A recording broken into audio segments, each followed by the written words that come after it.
सभी को good afternoon. आज बहुत कम संख्या में हम लोग यहाँ पर उपस्थित हैं।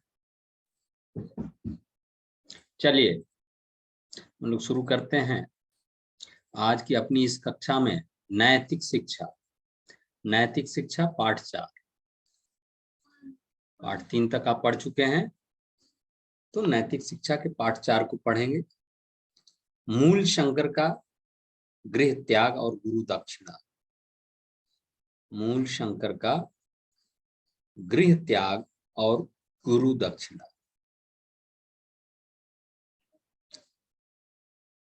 आप पहले भी सुन चुके होंगे कि महर्षि दयानंद का नाम पहले मूल शंकर था। उनका बचपन का नाम क्या था? मूल शंकर। याद रखिएगा, बहुत बार एग्जामों में पूछ भी लिया जाता है महर्षि दयानंद के बचपन का नाम क्या था, या मूल शंकर किसके बचपन का नाम था, तो याद रखिएगा।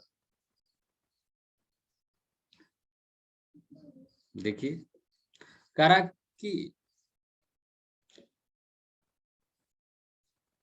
शिवरात्रि के जागरण काल में शिव पिंडी पर चूहे का उत्पात देख करके, हैं, बचपन में शिवरात्रि के दिन आप देखते भी होंगे कि लोग व्रत भी रखते हैं। शिवरात्रि में पूजा पाठ भी होता है, रात्रि जागरण होता है, शिव बारात निकलती है। तो उस समय महर्षि दयानंद बहुत बच्चे थे, और बचपन में जब रात्रि जागरण हो रहा था तो उसी समय एक चूहा निकल करके शिव की मूर्ति पर चढ़ गया था। उसी के उत्पात को देख करके, यानी उदंडता करने लगा, इधर उधर दौड़ने लगा। हम आप जबकि भगवान को पूरा पानी से, दूध से, अन्य चीजों से धो करके, शुद्ध करके उनकी पूजा करते हैं, और ये चूहा न जाने कहां से घूमते टहलते उस मूर्ति पर चढ़ गया। तो भाई महर्षि दयानंद को बड़ा बुरा लगा। तो उस समय महर्षि दयानंद नहीं थे, वो मूल शंकर थे उस समय। उन्हीं का बचपन का नाम क्या था? मूल शंकर। तो मूल शंकर को बहुत बुरा लगने लगा कि भगवान के ऊपर ये चूहा ऐसे दौड़ रहा है, देखो अभी भगवान इसको दंडित करेंगे, है ना।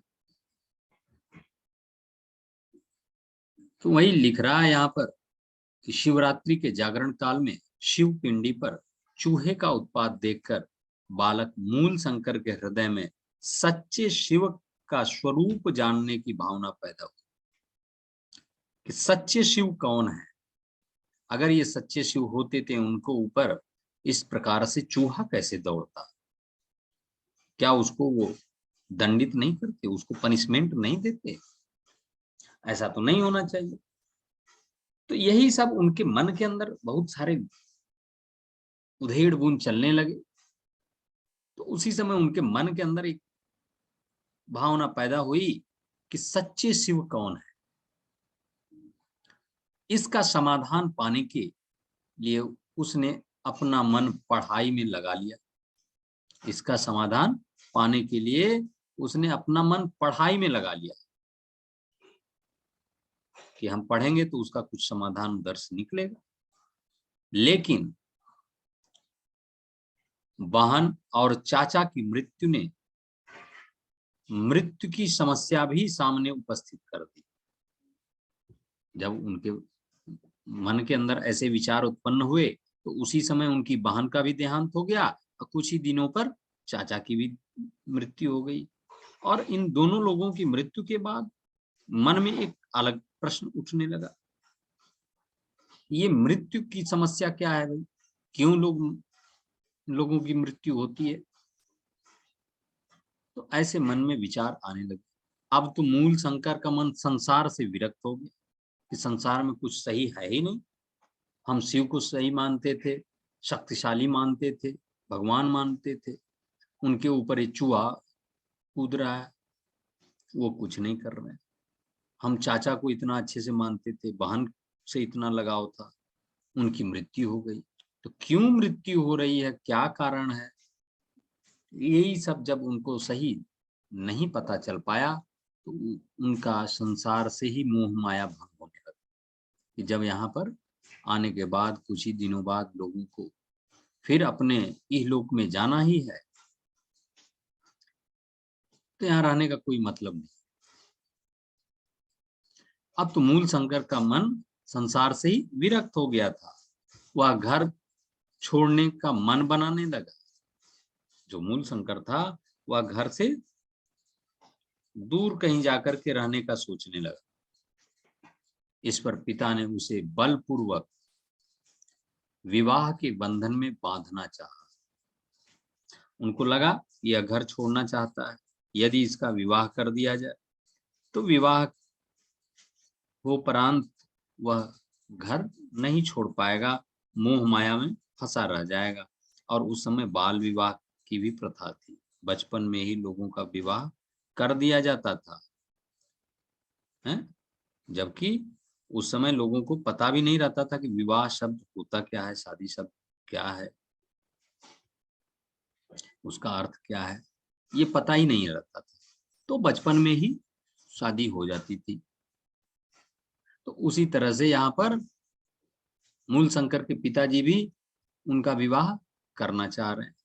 परिणाम स्वरूप मृत्यु पर विजय पाने की प्रबल इच्छा लेकर मूल शंकर ने घर त्याग दिया। करें कि जब उनको पता चला कि नहीं पिताजी विवाह करना चाह रहे हैं, तो उनको एक और बहाना मिल गया और क्या किए, कह रहा है कि मृत्यु पर विजय पाने, ये मृत्यु क्या है, इसका मूल कारण क्या है, क्यों नहीं हम इसका कारण ढूंढें, ऐसा सोच करके मूल शंकर ने घर से निकल लिया, यानी घर छोड़ दिया। इस समय मूल शंकर की आयु 22 वर्ष की थी। देखिए जब वो घर छोड़ के गए तब उनकी उम्र 22 वर्ष की थी, 22। इन्होंने अपना नाम शुद्ध चैतन्य रख लिया। इन्होंने अपना नाम क्या रख लिया, शुद्ध चैतन्य। नाम बदल लिए और नाम बदल करके शुद्ध चैतन्य नाम रख लिया और गुरु की खोज में निकल पड़े कि कोई ऐसा गुरु मिले जो हमको यह बता कि भगवान कौन है, मृत्यु क्या है। इन सब की जानकारी पाने के लिए वो एक गुरु की खोज में भी निकल पड़े। अपने रेशमी वस्त्र तथा आभूषण इन्होंने साधुओं को दे दिए, यानी अपने जो भी वस्त्र पहने हुए थे वह उतार करके साधुओं को दे दिए, दान कर दिए। ज्ञानी साधु की खोज में वे सिद्धपुर के मेले में पहुंच गए थे। सिद्धपुर में एक मेला लगा हुआ था, वहां वो पहुंच गए। एक परिचित व्यक्ति ने इन्हें पहचान कर इनके पिता के पास सूचना भेज दी, अरे ये तो मूल शंकर है जो शुद्ध चैतन्य के नाम से जाना जा रहा है, एकदम बिल्कुल वही है। ऐसा जान करके उसने उनके पिताजी को सूचना दे दी कि देखिए यहाँ पर सिद्धपुर के मेले में मूल शंकर आया हुआ है, आप जल्दी आइए। पिता इन्हें साधु वेश में देखकर बहुत धित हुए, बहुत नाराज हुए, ये तुमने क्या कर डाला। उन्होंने इनके गेरुए कपड़े फाड़ डाले, क्रोध में सब उतारो तुम, पूरा गुस्सा करने लगे। कमंडल तोड़ दिया, उनके हाथ में जो जल पात्र होता साधुओं के पास उसको कमंडल बोलते हैं। तो कह रहा है कि उनके कमंडल को तोड़ दिया और इन्हें सिपाहियों के पहरे में रख दिया। चारों तरफ सिपाही लगा दिए कि देखो ये कहीं जा न पावे, हैं? चारों तरफ पहरा लगा दिया। रात के 3 बजे जब सिपाही सोए हुए थे, पहरेदारों को भी तो नींद आती है, तो जब वो सो गए ये दौड़ लगाकर कुछ मील निकल गए है ना। उस समय ये पैमाना मील में था, जिसको अब हम लोग किलोमीटर में नापते हैं। तो पहले लोग कहते थे कि 3 किलोमीटर का 1 मील हुआ करता था, जिसको हम लोग 3 किलोमीटर कहते हैं, लगभग वही 1 मील हुआ करता था। तो बहुत कुछ मील दूर निकल गए, और दिन चढ़ आने पर, यानी जैसे जैसे सूर्योदय होने लगा, तो वही कह रहे हैं कि दिन चढ़ाने पर एक मंदिर के पास घने वृक्ष पर छिपकर बैठ गए। यानी कि नीचे रहेंगे तो लोग देखेंगे, खोजेंगे नीचे ही, तो वो एक पूरा घना वृक्ष था, पेड़, और उसी के ऊपर जाकर के बैठ गए।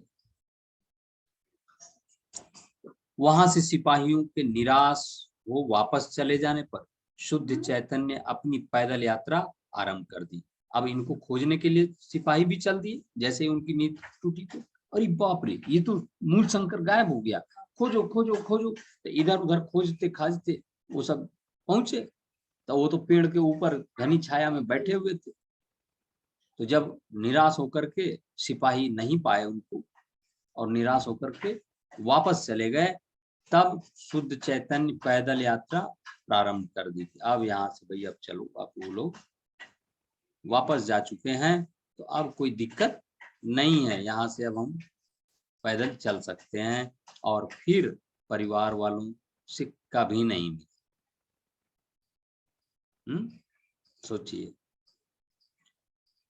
यही महर्षि दयानंद आगे चल करके कितने प्रसिद्ध हुए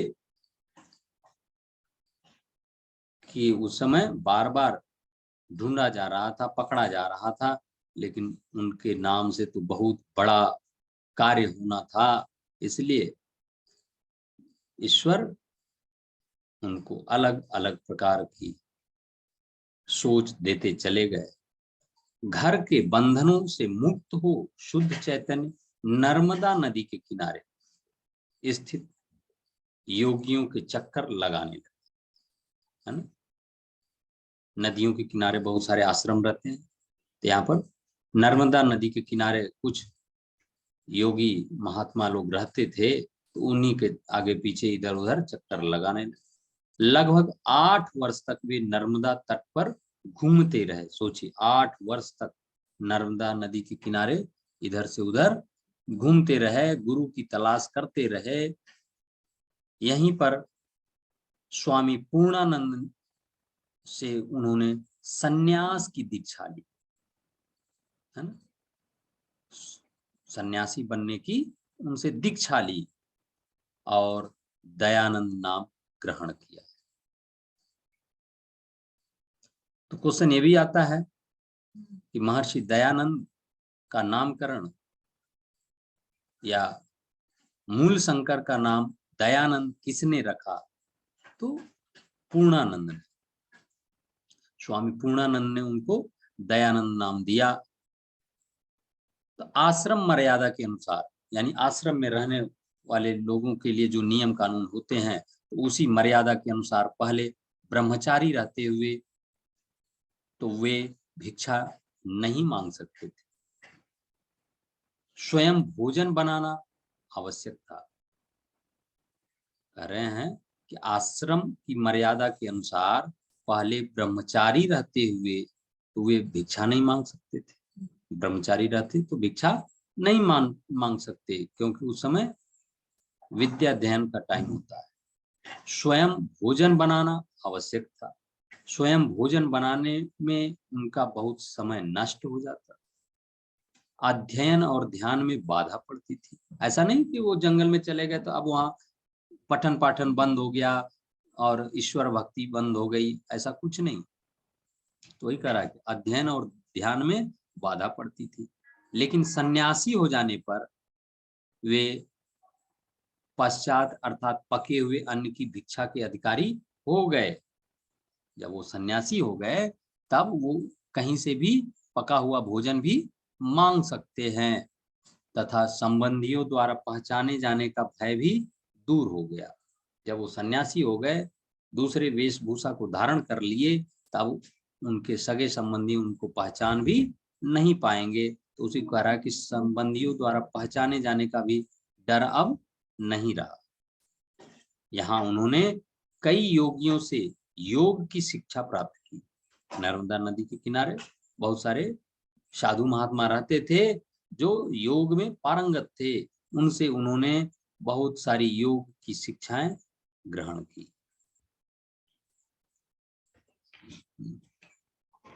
तो नर्मदा नदी से तट से वे आबू गए। आबू एक स्थान है। और फिर संवत 1912 में हरिद्वार के कुंभ मेले में पहुंच गए। देखिए घूमते टहलते वो कहाँ पहुंच गए? हरिद्वार। फिर ऋषिकेश, टिहरी, केदार घाट, गुप्त काशी, गौरी कुंड, भीम गुफा, त्रियुगी नारायण आदि स्थानों पर घूमे। यानी इन स्थानों पर वो घूमे। औखी मठ के महंत ने उन्हें मठ का उत्तराधिकारी बनाना चाहा। घूमते टहलते उन्होंने औखी मठ पहुंचा और वहां पर महंत जी उनको अपना उत्तराधिकारी बनाना चाह रहे थे। स्वामी जी ने कहा, इस मठ की जितनी संपत्ति है मेरे पिता की संपत्ति उससे किसी अंश में कम नहीं थी। जब उस मठ के महंत ने उनको उत्तराधिकारी बनाना चाहा और बोला कि इतनी संपत्ति के तुम मालिक बन जाओगे, तो उन्होंने कहा कि इस मठ की जितनी आप संपत्ति दिखा रहे हैं या बता रहे हैं, इससे एक भी पैसा कम मेरे पिताजी की संपत्ति नहीं थी। जब मैं उसे लात मार कर छोड़ आया तो इस मठ की संपत्ति का मुझे क्या लोभ हो सकता है। यानी मुझे इस संपत्ति का लोभ न दीजिए महात्मा, मैं इससे ज्यादा ही संपत्ति छोड़ आया हूं जो मेरे पिताजी की थी। यहां से वे जोशी मठ और बद्री नारायण गए। फिर अलकनंदा के उद्गम स्थान पर पहुंचे, जहां से अलकनंदा नदी निकलती है, वहां पर पहुंचे। यहाँ बर्फ के टुकड़ों से उनका शरीर छत विक्षत हो गया। वहां पर बहुत बर्फ पड़ी हुई थी। वहां पर डावाडोल नहीं हुए, यानी वो तनिक भी घबराए नहीं कि मुझको इतनी चोट लग गई, अब हमको छोड़ देना चाहिए, ऐसा कुछ नहीं। यहाँ से रामपुर, चिल्किया घाटी, काशीपुर, द्रोण सागर आदि स्थानों पर कई योगियों से मिलते हुए मुरादाबाद जा पहुंचे। सोचिए, घूमते टहलते कहां से कहां, फिर मुरादाबाद जा पहुंचे। मुरादाबाद से संभलते हुए वे गढ़ मुक्तेश्वर पहुंचे। यहां उन्होंने गंगा में बहते हुए एक शव का छेदन किया और हठ योग दीपिका में अंकित नाड़ी चक्र से शव की नाड़ियों का मेल न देखकर हठ योग प्रदीपिका तथा इस प्रकार की अन्य कई पुस्तकों को शव के साथ ही गंगा में बहा दिया। यानी हठ योग प्रदीपिका एक पुस्तक थी। उस पुस्तक के अनुसार जब बताई हुई बातें उनको सही नहीं जान पड़ी, यानी जो वो डेड बॉडी देखे उसके नर्वस सिस्टम को उन्होंने खोजना शुरू किया। और जब उस हठ प्रदीपिका पुस्तक में जो बात बताई गई थी उसके अनुसार उस डेड बॉडी में नर्वस सिस्टम को उन्होंने नहीं पाया, तब क्रोध में आकर के उस पुस्तक सहित डेड बॉडी को गंगा नदी में बहा दिया। इसके पश्चात दयानंद कानपुर, इलाहाबाद, मिर्जापुर होते हुए काशी पहुंचे। काशी अर्थात वाराणसी, यही जो बनारस है उसी को काशी के नाम से पहले जाना जाता था। बहुत पुराना नाम था। इवन महाभारत काल में भी काशी नरेश की चर्चा हुई तो उस समय काशी हुआ करता था, बाद में बनारस हुआ, अभी वाराणसी के नाम से जानते हैं हम आप। तो कह रहे हैं कि घूमते टहलते वो काशी पहुंचे और वहां 1 मास रहे, यानी 1 महीना तक काशी में रुके। यहां से वे नर्मदा के स्रोत की ओर चल पड़े। यानी कि नर्मदा का उद्गम स्थान कहाँ है, कहाँ से नर्मदा नदी निकलती है, यह जानने के लिए वो चल पड़े। तो नर्मदा के कटीली झाड़ियों वाले बीहड़ वनों में रिछ अर्थात बहुत हिंसक जानवर अर्थात भालू वगैरह का सामना करते हुए 3 वर्ष कहाँ और किस रूप में रहे वह अज्ञात है। यानी उसकी जानकारी किसी को नहीं मिल पाई कि ये 3 वर्ष वो कहाँ रहे। इसी समय सन 1914 यानी 1914 है, सन 1957 का स्वतंत्रता संग्राम हुआ, इसी समय हुआ। नई खोज से कुछ विद्वानों ने सिद्ध किया कि ये 3 वर्ष स्वामी जी ने इस स्वतंत्रता युद्ध में सक्रिय भाग लेकर व्यतीत किए। यानी जिन लोगों को ये 3 वर्ष नहीं मिल पा रहे हैं, तो लोगों ने यही अनुमान लगाया कि उस समय स्वाधीनता संग्राम की लड़ाई चल रही थी और स्वामी जी इसी स्वाधीनता संग्राम में भाग लिए। इस लंबे भ्रमण काल के बाद, यानी घूमने का जो समय था यहाँ से वहां, तो बहुत लंबे समय के बाद स्वामी दर्शनानंद देश की धार्मिक, सामाजिक, राजनीतिक, आर्थिक स्थिति को भली भांति क्या हो गए, परिचित हो चुके थे। यानी इतना उन्होंने घूमा टहला, तो जगह जगह पर लोग मिले, जो भी समस्याएं आई तो उससे उनके अंदर धार्मिक, सामाजिक, राजनीतिक और आर्थिक स्थिति वो जान पाए। उन्होंने निश्चय किया कि बिना गंभीर ज्ञान पाए, यानी डीपली नॉलेज जब तक नहीं रहेगा, तो देश में किसी प्रकार के सुधार और परिवर्तन के लिए आंदोलन नहीं चलाया जा सकता। किसी भी विषय पर बिल्कुल डीपली नॉलेज होना जरूरी है। जब तक आप ऐसा नहीं कर पाएंगे, तो किसी भी प्रकार का यदि आप आंदोलन चलाना चाहेंगे, तो वह सक्सेस नहीं हो पाएगा। फलतः इसके फलस्वरूप वे मथुरा से दंडी स्वामी विरजानंद की सेवा में पहुंचे। देखिए, घूमते टहलते स्वामी विरजानंद के पास पहुंच गए और वहां लगभग 3 वर्ष तक गहन अध्ययन किया। बिल्कुल विधिवत अध्ययन, उन्होंने पठन पाठन का कार्य किया। इस समय उनकी आयु लगभग 30 वर्ष की थी, है ना? अब वो 30 वर्ष के हो गए। जब उन्होंने दंडी स्वामी की कुटिया का द्वार खटखटाया, तो द्वार को बिना खोले ही दंडी स्वामी जी ने प्रश्न किया, कौन है? दंडी स्वामी का क्वेश्चन हुआ कि कौन है? तो दयानंद जी बोले, मैं कौन हूं यही जानने के लिए तो मैं आपकी शरण में आया हूं। दयानंद के इस उत्तर से गुरु समझ गए, यह सच्चा शिष्य है। यानी गुरु जी को भी आभास हो गया कि कोई सच्चा शिष्य आज मेरे सामने आ गया है। निसंदेह गुरु ने उनको उनका अभिष्ट ज्ञान प्राप्त करा दिया। यानी जो वो चाहते थे, उस ज्ञान को दंडी स्वामी ने दे दिया। शिक्षा के पूर्ण हो चुकने पर जब दयानंद गुरु की प्रिय वस्तु, जब उस समय यह प्रथा थी कि जब गुरु से आदमी दीक्षा लेता था, शिक्षा ग्रहण करता था, पढ़ता था, तो उनको गुरु दक्षिणा के रूप में कुछ न कुछ देना पड़ता था। तो जब वो शिक्षा प्राप्त कर चुके, उसके बाद दयानंद जी गुरु की प्रिय वस्तु एक सिर लौंग लेकर गुरु दक्षिणा देने के लिए उनके सामने पहुंचे। तो गुरु ने इस दक्षिणा से संतुष्ट न होकर उनका सारा जीवन ही गुरु दक्षिणा में मांग लिया। बोले कि ये एक सिर लौंग दे करके आप उनको गुरु दक्षिणा नहीं दे सकते, इससे बेहतर है कि आप अपना हमको पूरा जीवन ही दे दीजिए। जो मैं भी चाह रहा हूं कि मेरा कोई सच्चा शिष्य इस कार्य को पूरा करे।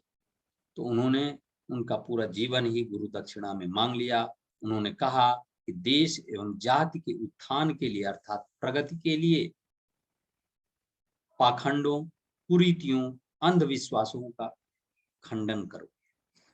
उस समय समाज में बहुत सारी बुराइयां फैली हुई थीं, तो उन बुराइयों को समाप्त करने के लिए गुरुजी उनको आदेश देते हैं, सच्चे वैदिक धर्म का प्रचार करो, यही मेरा आदेश है और यही मेरी गुरु दक्षिणा है।